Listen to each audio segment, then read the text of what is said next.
Olá pessoal, Sejam muito bem-vindos ao canal da Metodista Renovada do Heitor Rigão. antes de irmos pro vídeo, não se esqueça de se inscrever no canal Deixar o seu like. e ativar o sininho para não perder nenhum dos nossos vídeos. É isso!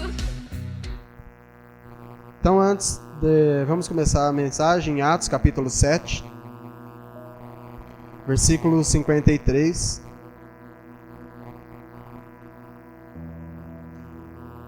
Eu não pretendo demorar muito. Atos dos Apóstolos, capítulo 7, versículo 53.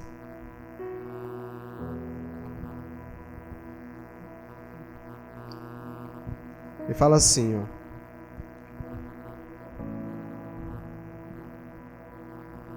Versículo 54, tá? Desculpa. Ouvindo isto, eles enfureciam-se em seus corações e rangiam os dentes contra ele. Mas ele, estando cheio do Espírito Santo, fixando os olhos no céu, viu a glória de Deus, e Jesus estava à direita de Deus. E disse: Eis que vejo os céus abertos e o Filho do Homem que está em pé à mão direita de Deus. Mas eles gritaram com grande voz, taparam os seus ouvidos e arremeteram unânimes contra ele. E expulsando-o da cidade, o apedrejavam. E as testemunhas depuseram as suas capas aos pés de um jovem chamado Saulo. E apedrejaram a Estevão, que em invocação dizia: Senhor Jesus, recebe o meu espírito. E pondo-se de joelhos, conclamou com grande voz: Senhor, não lhe impute este pecado. E tendo dito isto, adormeceu. Amém? Curva sua cabeça. Nós te agradecemos, Pai, mais uma vez pela tua palavra. Pedimos que o Senhor nos ensine e fale conosco nesta manhã. Edifique a tua igreja e fortaleça o teu corpo para a glória do teu nome. Eu te peço em nome de Jesus. Amém. Amém? Essa passagem de Atos, eu acredito que você já deve ter lido e ouvido sobre ela. É a primeira morte por perseguição de um cristão. Estevão era um homem cheio de poder do Espírito Santo, que foi escolhido pelos apóstolos para ser um diácono da igreja na época em que os apóstolos tinham que se separar para meditar e cuidar do ministério da palavra. E eles pediram a alguns homens cheios do Espírito Santo que escolhessem alguns homens, e Estevão foi um dos homens que foi escolhido pela igreja na época para cuidar de algumas divisões da igreja. Enquanto os apóstolos, eles somente oravam e se dedicavam à leitura da palavra e ao estudo da palavra. E Estevão era um homem cheio do Espírito Santo. Se você ler um pouco antes, vai ver que Deus usava ele para fazer milagres, para pregar a palavra com poder. As pessoas tentavam argumentar contra aquilo que ele pregava, mas não conseguia, porque a palavra falava assim, que ele tinha um poder em sua palavra e muita sabedoria. E Estevão foi apresentado diante do Sinédrio por uma falsa acusação de falsas testemunhas que colocou ele lá para dizer que ele estava blasfemando contra o templo, contra Deus, contra o império. E aí ele foi, por causa disso, julgado. E quando ele estava ali sendo julgado e deixaram ele se defender, ele começou a contar a história do povo judeu desde Abraão. Quando Deus chama Abraão e fala para ele sair da sua terra, do meio dos seus parentes, e ir para uma terra distante, da qual Abraão nem conhecia. Mas Estevão estava contando essa história para que os judeus pudessem compreender o que ele estava ali passando naquele momento. E ele demonstra que Abraão sai da sua terra, depois ele vai tendo seus filhos, depois ele fala de Isaac, de Jacó, de Moisés, do Egito, fala de José do Egito, e fala de todo aquilo que nós sabemos, né, que a Bíblia declara acerca do seu povo. Depois ele chega até o tempo da Arca da Aliança, quando Davi tentava construir o templo, e Salomão quem construiu, e ele começa a explicar tudo aquilo para os judeus, para aquele povo naquela época. E aquelas pessoas começaram a ouvi-lo, e de repente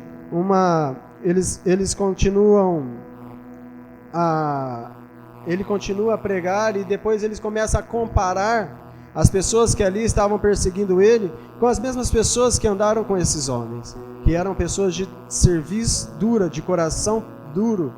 E ele fala assim: olha, vocês não são diferentes deles, vocês são homens de duro serviço, de um coração duro. E aquelas pessoas receberam aquilo não de muito bom grado e começaram a querer que ele também fosse morto. E ele até pergunta: qual dos profetas que os vossos pais não perseguiram?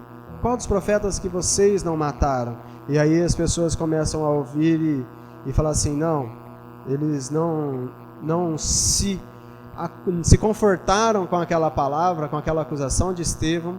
E quando Estevão começa a falar de novo, eles enfureceram os seus corações e se atacaram contra Estevão. Ou seja, todo mundo foi lá e catou ele, bateu um pouquinho nele, levou para fora da cidade e apedrejaram. Foi assim que ele morreu, com pedradas, né? E antes de morrer, ele falava assim: eu vejo a glória de Deus, eu vejo os céus abertos e o Filho de Deus à destra do seu trono. E as pessoas então começaram a apedrejá-lo, e ele falava assim: Senhor, recebe o meu espírito.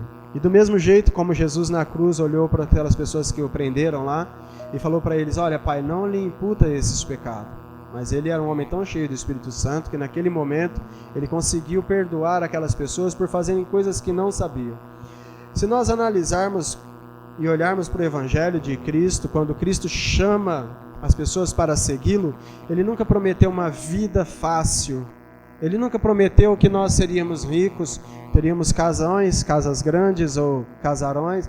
Nunca prometeu que nós andaríamos em carro, o carro do ano, compraríamos as melhores roupas, que teríamos uma paz da qual ninguém poderia tirar, embora a paz que nós temos, ela excede todo entendimento, né?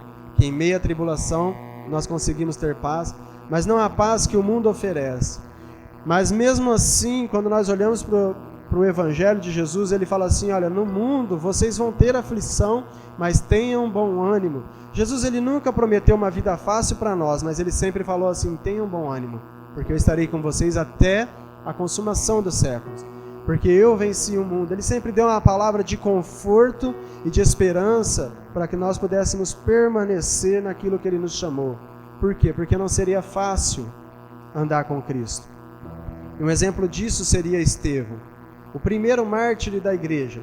E se nós fôssemos falar de mártires, eu não sei quantos de vocês já leram a história da igreja, mas até o ano 300, 330, muitas pessoas morreram de formas cruéis por pregar o Evangelho e por não negar o Evangelho de Cristo, por não se prostrar a alguma autoridade, por não se dobrar a alguma obrigação do Estado, por não se comprometer com aquilo que os Césares, né, da época obrigavam que o povo fizesse, como fazer uma estátua, como o bispo de Esmirna, né?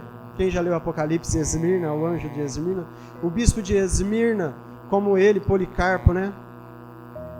Que não se dobrou e não acendeu incenso à estátua de César, e ele foi condenado a ser queimado. E é uma morte terrível que ele passa, porque o fogo não pegava sobre ele. Mesmo ele estando lá na fogueira, o fogo não conseguia queimá-lo. E aí como que as pessoas o mataram? Com facadas, né? Então acontecia que as pessoas, elas iam pregando a Cristo, sendo perseguidas, algumas sendo mortas, e o sangue delas servindo como uma semente para que a palavra de Deus se espalhasse mais rapidamente. Na época quando Estevão morreu, as pessoas começaram a se espalhar com medo da grande perseguição, de uma perseguição contra a igreja, e por causa desse espalhar da igreja, eles começaram a anunciar a palavra em outros lugares. No entanto, você vai ver que Felipe, no capítulo 8, começa a pregar a um eunuco, que é um dos principais guardas do tesouro de uma rainha. E ele começa a falar para aquele eunuco sobre a vida de Cristo, batiza ele, depois o Espírito Santo leva ele para outro lugar.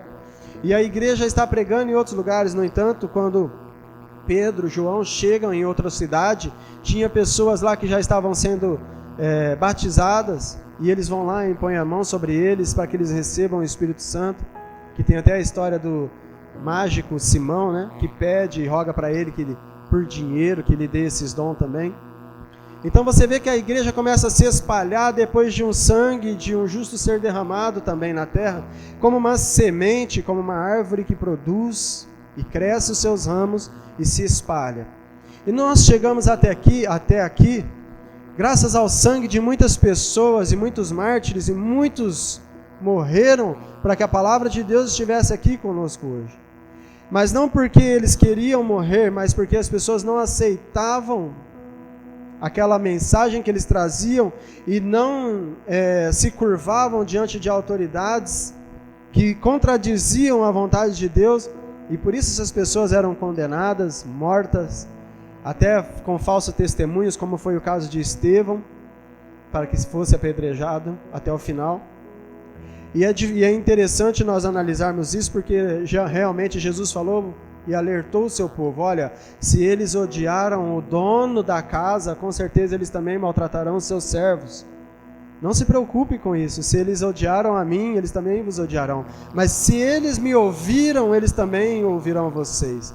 E é interessante que Jesus ele sempre falou dos perigos constantes que as pessoas sofreriam e passariam por seguir a Cristo. Eu não sei como que foi a sua vida, mas quando, já falei aqui várias vezes, mas quando me converti, muitas perseguições nós sofremos. Eu sofri muita perseguição. E graças a isso, não foi uma perseguição de ninguém me matar, graças a Deus, porque eu estou aqui, né? Mas umas perseguições de você perder amigos, perder pessoas que você achavam que queriam o seu bem, e as pessoas olhar para você e falar assim: não, você virou um crente agora, não dá para andar mais com você. Perder pessoas que você achava que eram seus companheiros, que queriam o melhor para a sua vida, e se você depositava às vezes alguma confiança nas pessoas, mas essas pessoas viraram as costas para você, não porque você fez algo errado, mas porque você se converteu a Cristo, porque você conheceu a verdade. E Jesus falava assim: olha, não tem ninguém que quando se converte a mim, que se abrir mão de um amigo, não receba 100 vezes mais. E é o que nós temos hoje, muitos irmãos, né? Muitos amigos. Então, quando a gente passa por essa provação, o nosso coração começa a ver o quanto realmente nós estamos dispostos a amar a Cristo, a entregar tudo que nós temos por Ele. Porque é tão interessante quando nós estamos no momento de quarentena dentro da nossa casa e ficar falando: ai, que saudade dos irmãos, colocando às vezes no grupo do WhatsApp, mandando mensagens, mas quando volta o culto, você não quer acordar cedo, na verdade, né? Às vezes não quer dormir tarde. É interessante quando a gente começa a falar assim: nossa, como eu estou morrendo de saudade que volte o culto logo. Aí o culto volta e você fala assim: ah, mas amanhã eu tenho um compromisso, amanhã eu já marquei, não estava programado.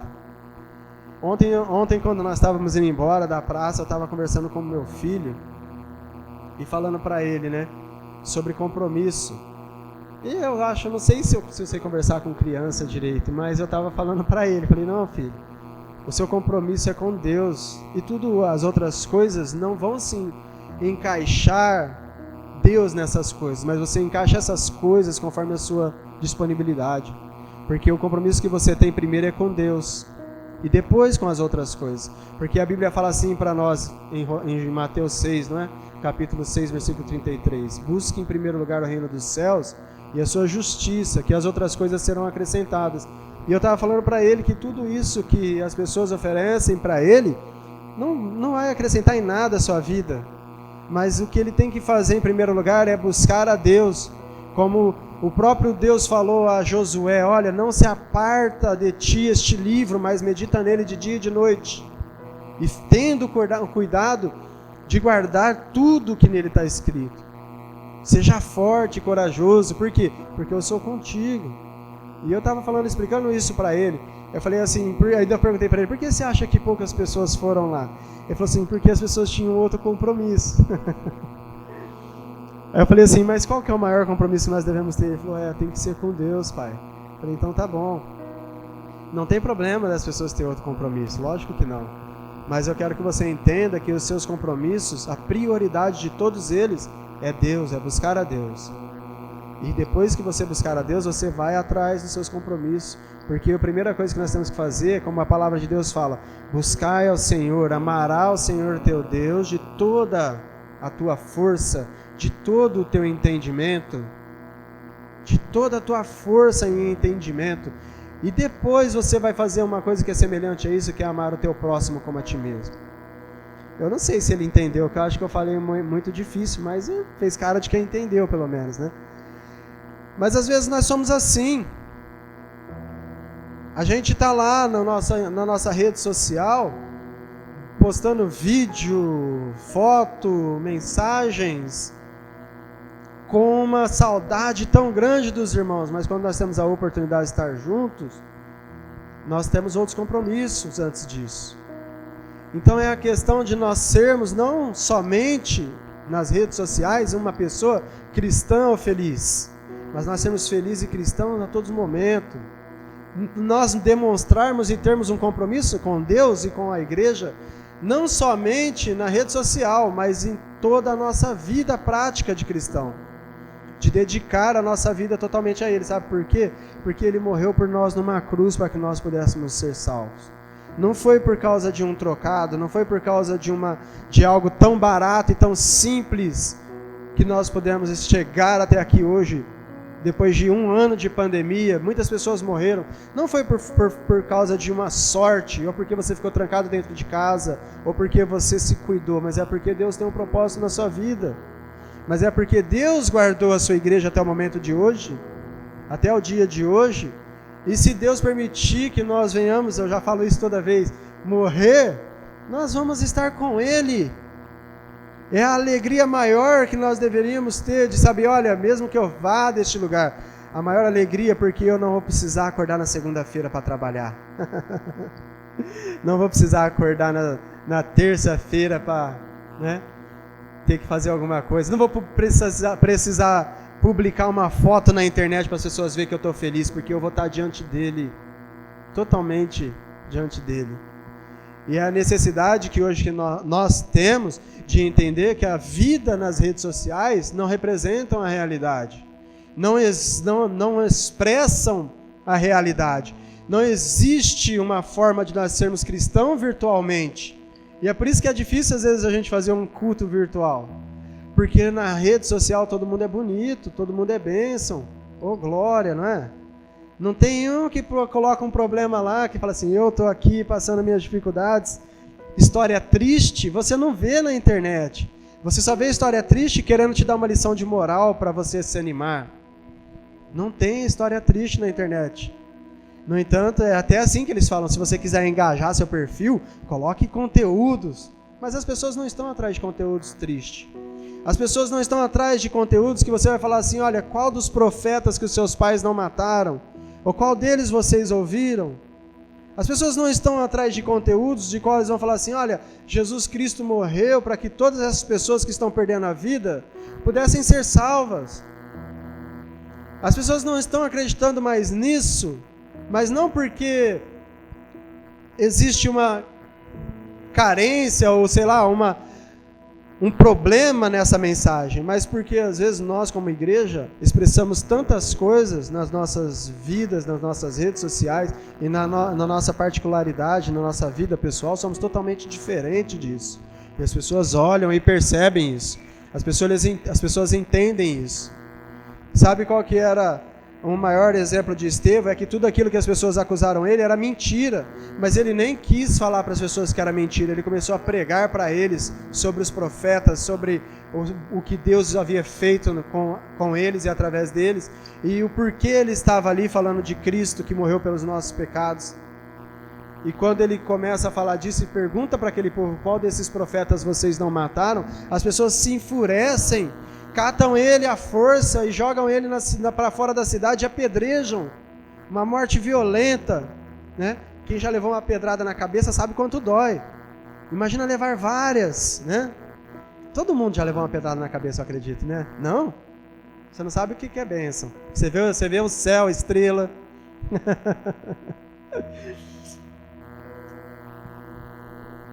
Já deu também, né? Quando é criança a gente brinca de pedrada, de manga, né? Jogar manga na cara. Hoje nem pé de manga se acha mais. O mundo está diferente, né? Tem uma frase que eu vi que fala assim, o mundo não é mais o mesmo depois que o mertiolate parou de arder. E é verdade. Mas as pessoas hoje elas estão preocupadas em demonstrar, em passar uma imagem de que elas são perfeitas, de que elas não têm dor, de que elas não têm sofrimento. Sabe, a Bíblia fala assim que Deus está conosco todos os dias até a consumação dos séculos. Nós não precisamos que as pessoas aprovem nada do que a gente está fazendo ou falando. Nós não precisamos de aplausos de ninguém. Nós não precisamos de tapinhas nas costas. Nós só precisamos compreender uma coisa: Deus está conosco. Nós não precisamos que as pessoas olhem para nós e falem assim: nossa, como você é uma bênção. Nossa, como que essa pessoa é bem abençoada. Porque a gente, como fala, né? Sempre coloca as coisas boas. Compra um negócio lá e ganha os recebidos. Até um testemunho aqui, né? Minha esposa estava com vontade de comer comida japonesa. Eu não sei como chama aquele negócio fritinho. Como chama? Hot roll. As pessoas, vocês são viciados nisso, né? E eu falei pra ela: não vou comprar isso não, porque toda vez compra, sobra. E ontem nós fomos na praça, quando eu voltei, ela tava lá com um negócio de hot roll. Ela falou: ganhei, mandaram entregar aqui. Eu falei: uai, glória a Deus, vou comer também, né? Porque eu tô... da bênção a gente quer participar, ué, por que não? E ela recebeu lá, agradeceu. Foi até o irmão dela que mandou pra ela, o cunhado dela também. E mandou pra ela um negócio que ela tava com vontade de comer. E eles escreveram na caixa, tal. E eu falei, ela até pôs na internet. Eu falei: que legal, vamos comer. Já que mandou, tem que comer, não pode jogar fora, né? Então, às vezes, a gente para e pensa, fala assim: nossa, quantas coisas difíceis a gente passa, mas em todas elas, Cristo nos sustenta. São coisas simples, como às vezes ganhar um pedacinho de comida japonesa, sei lá, um hot roll. São coisas simples que demonstram o quão grande é o amor de Deus por nós. E Ele te sustenta, te mantém, te guarda, te livra. E Estevão, nesse momento, quando eles estavam diante das pessoas sendo apedrejadas, ele se coloca de joelho e fala: Senhor, perdoa eles, não imputa a eles esses pecados. E o sangue dele serviu de semente, como eu já falei aqui, para que a igreja se espalhasse. E depois dele vieram outros mártires, vieram outras pessoas, outros morreram, muitos outros morreram. A história de Policarpo é interessante porque o jeito que ele morreu foi interessante. Queimado, mas o fogo não consumia ele. E aí eles pegaram e esfaquearam ele.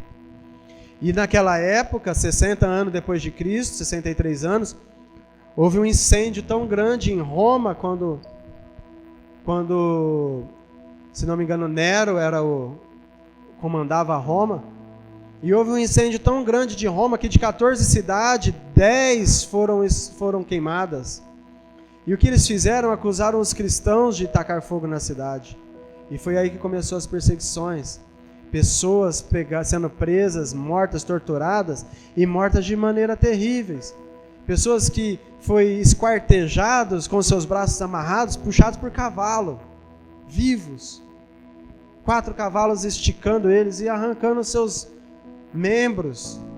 Pessoas que foram feitas de tocha para iluminar a cidade de Roma, colocada em postes com pinche e tacado fogo sobre elas. E não foram 1, 2, 3, foram milhares de crentes que morreram naquele lugar. Pessoas que, por não negar a Cristo, eram jogados para a cova dos leões, eram jogados dentro do Coliseu para enfrentar leões e eram dilacerados. Pessoas que, quando não enfrentavam leões, enfrentavam gladiadores também, que esquartejavam eles, e tudo isso ao aplauso de multidões de pessoas. Pessoas também que foram jogadas, né? Houve um caso de uma menina de 15 anos que foi jogada para os leões, e os leões não comiam ela.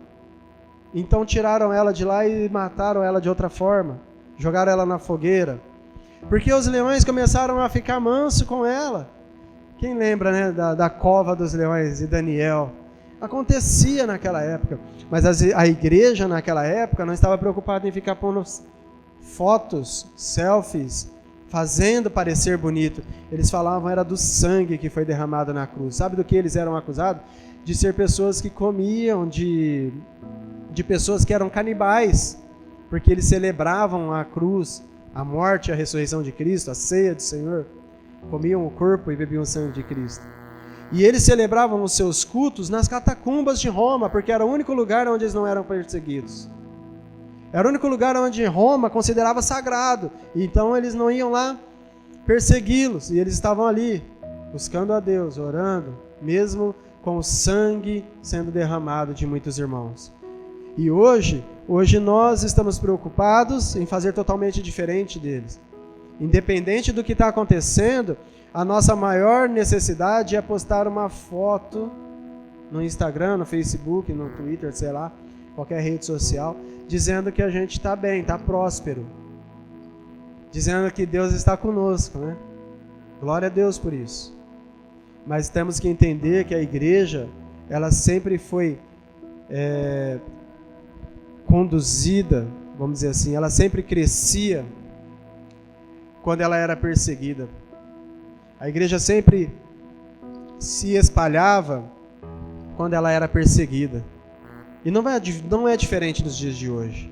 Porque as pessoas podem fechar o templo, podem fechar as igrejas, mas o que nós estamos fazendo? Vamos espalhar nas casas. Vamos anunciar o evangelho para os nossos vizinhos, que às vezes nós não temos a oportunidade de trazê-los até aqui, mas convidar ele para a sua casa, com certeza ele vai. Talvez o seu amigo não venha aqui, mas se você falar para ele, vem na minha casa, ele vai. Se você falar para o seu amigo assim, vamos na igreja, ele fala assim, tá doido, igreja? Vou tomar uma, sextou, né? Mas você fala para ele assim, vai lá em casa hoje. Nós vamos fazer uma meditação ali, sei lá, ler uma palavra. E você convida ele como um amigo, é mais fácil, ele vai estar na sua casa. E o que está acontecendo com a igreja hoje? A igreja está se escondendo. A igreja não está indo para as casas. As igrejas estão fechadas, confortadas e acomodadas e conformadas em ficar quieta, parada, sem fazer nada. Aí acha que quem tem que fazer tudo é o pastor aqui, é o pastor ali, é o pastor que se vira, mas não é. As pessoas que morreram não foi só os apóstolos, foi aqueles que criam e pregavam, aqueles que nem eram, vamos dizer assim, pastores, mas eles pregavam a mensagem e eram perseguidos. E hoje nós, como igreja, temos a mesma obrigação de levar o evangelho de Cristo a toda a criatura. Se fechar esse templo, nós temos 30 pessoas aqui, dá para abrir 30 templos. Se tivermos 20, dá para abrir 20. Aí você fala assim, mas pastor, como que você vai em 20? Eu não preciso ir em todos. É só você pegar a sua Bíblia e começar a fazer igual ele falou. Olha, na época Deus chamou Abraão lá de Ur dos Caldeus e separou eles. Estevão, que foi separado pela igreja cheia do Espírito Santo e começou a pregar para aquelas pessoas que já sabiam toda a história. E aí ele começou a falar de Abraão, Moisés, Davi e Jesus. E falou deles também. E vocês? Qual desses profetas que vocês não mataram? E é isso que nós temos que fazer. Olha, nós sabemos que Jesus morreu na cruz por nós. O que nós estamos esperando para anunciar isso para outras pessoas? O que nós estamos esperando para mostrar para outras pessoas que não há salvação, como dizem Atos, em nenhum outro? Que não existe salvação em nenhum outro? Quantas mais pessoas terão que morrer no nosso país para que nós possamos criar a coragem de ir pregar o evangelho e falar, olha, mesmo que você morra, existe uma esperança após essa vida. A esperança de estar com Cristo, a esperança de viver com Cristo, a esperança de habitar com Cristo. E a esperança da igreja, daqueles que permanecem, é saber o quê? Que Ele voltará para nos levar, para estar junto com Ele, para que onde Ele está, nós também venhamos estar. Enquanto uns morrem, os outros continuam a manifestar a glória de Deus. Enquanto uns se vão para Cristo, como foi o caso de vários irmãos que também padeceram dessa doença. Vários irmãos que perderam a sua vida no meio dessa pandemia. Talvez você não conheça nenhum, eu também particularmente conheço poucos, mas são várias pessoas que perderam a sua vida, mas o mais interessante é que eles estão com Cristo hoje. E quantos amigos nossos às vezes podem morrer sem saber disso, sem conhecer isso, sem compreender isso. E sabe o que nós estamos preocupados? É de saber se o nosso amigo vai se dar bem com a gente depois de eu falar isso para ele. É saber se o nosso amigo vai aceitar a nossa amizade depois de eu falar para ele assim, filho, se você vier pegar essa doença e morrer, é melhor você ter Deus no seu coração, estar com Cristo, entregar sua vida para Ele, porque senão você não vai ser salvo. Não é isso que até nós falamos ontem lá na rua, foi isso que Paulo, né, falou para o carcereiro: olha, como que eu faço para ser salvo? Creia no Senhor Jesus e será salvo tu e a tua casa. É isso que nós temos que mostrar para as pessoas, o quanto e o quão desesperadamente elas precisam crer em Jesus, conhecer a Jesus. Mas existe aquela questão e aquela indagação que fica para nós: como eles crerão se não há quem pregue? Como eles crerão se não há quem pregue? E a obrigação de pregar é de quem? Como Jesus mesmo falou: vai e pregue o evangelho a toda criatura. Foi para quem que ele falou isso? Foi para nós. E as pessoas estão morrendo sem Cristo por culpa nossa, porque nós gostamos de ficar em casa, postando foto na rede social, fazendo churrasco, às vezes pescando, que eu gosto de pescar, jogando videogame, fazendo outras coisas a não ser pregar a Cristo para as pessoas. Se as pessoas morrem sem Cristo hoje, é porque às vezes nós não estamos abrindo a nossa boca e testemunhando com a nossa vida. Porque às vezes a nossa vida hoje não é o sangue que rega a igreja. Porque o sangue que às vezes pulsa no nosso coração hoje, não pulsa por amor a Cristo, não pulsa por amor à obra de Deus, não pulsa por aquilo que Deus fez por nós de coisas tão grandes, que a gente pode falar assim: eu não peguei essa doença. Olha, a maior coisa que Deus fez por nós foi salvar a gente do pecado, foi tirar a gente do lamaçal que a gente vivia e permitir que a gente encontrasse a luz. E o maior milagre que Ele vai fazer, o maior inimigo que nós vamos vencer, ou melhor, o último inimigo, vai ser a morte. A morte faz parte da vida e nós a venceremos. Aleluia. É isso que nós temos que ter, a confiança, fé, certeza, de que mesmo que nossa casa se desfaça, o apóstolo Paulo falou, nós temos um edifício espiritual para com Deus. Mesmo que as pessoas destruam tudo aquilo que nós cremos aqui, que acreditamos, que gostamos, que quebra o nosso carro, taque fogo na nossa casa, nós temos um lugar preparado para com Deus. E muitas pessoas não sabem disso, que os céus e a terra passarão, mas as palavras de Deus permanecerá e se cumprirá. Tudo vai passar neste mundo, e nós somos apegados a coisas passageiras, tudo vai passar. Abrimos mãos de coisas eternas para se apegar a coisas pequenas e passageiras. Tudo isso vai passar, tudo. Mas a palavra de Deus permanecerá para sempre, e aquele que crê em Cristo permanecerá também. É a certeza e a confiança que nós temos. Amém? Estevão foi o primeiro a dar o exemplo de como que nós devemos seguir a Cristo. O que é amar a Deus com toda a sua força e de todo o seu entendimento. Ele foi um dos primeiros exemplos. Depois dele vieram muitos outros, como nós sabemos, os próprios apóstolos, as próprias pessoas que andaram com Cristo, que tiveram as suas mortes de formas cruéis. E hoje nós estamos confortados, sem perseguição. Nós não estamos sendo perseguidos, tá? Mas nós temos que entender que nós somos chamados para fazer a obra de Deus. E se nós somos chamados para fazer a obra de Deus, lembre-se disso. Amanhã, quando vier outro decreto desses ditadores falando fecha as igrejas, lembre-se disso, fala: minha casa está aberta e vai ser uma igreja. A minha casa está aberta e vai ser uma igreja que eu vou reunir meus amigos. E os meus amigos vão ouvir falar da palavra de Deus. E é isso que nós temos que fazer, espalhar, levar o evangelho a toda criatura. Naquela época não era fácil, eles não tinham templo assim para se congregar e para se ajuntar. Eles tinham que se ajuntar em casas, né? E na época da perseguição ficou mais difícil ainda, porque eles tinham que se esconder também. Então é isso que nós hoje temos que entender e fazer. Olha, mesmo que venha outra pessoa e feche este lugar, a nossa casa tem que ser uma igreja, um templo ao Senhor. Nós gostamos de ser gratos a tudo que Deus fez por nós, mas quando nós pensamos nisso, nós pensamos no nosso carro, na nossa casa, na nossa família, nos nossos filhos, na nossa saúde, mas não pensamos no nosso próximo, que tudo isso que Deus nos deu é para nós abençoarmos outras pessoas também. E como eu posso usar a minha casa para abençoar outra pessoa?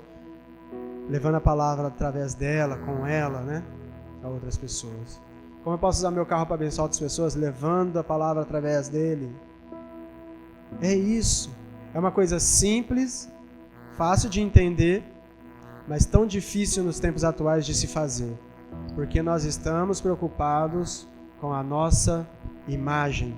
com a nossa reputação de um bom cidadão. Amém? Então Estevão foi apedrejado até a morte, viu a glória de Deus, e o que ele viu? O Filho do Homem, o Filho de Deus, assentado à destra do Pai. Como ele mesmo disse que iria. Eu vou para o Pai, mas eu rogarei para vocês. Não foi assim que Jesus falou? E ele lá estava quando Estevão viu. E hoje nós, como igreja, temos que fazer a mesma coisa. Testificar, testemunhar, anunciar, pregar, falar, até cansar de Jesus para as pessoas. Amém? Vamos colocar de pé em nome de Jesus.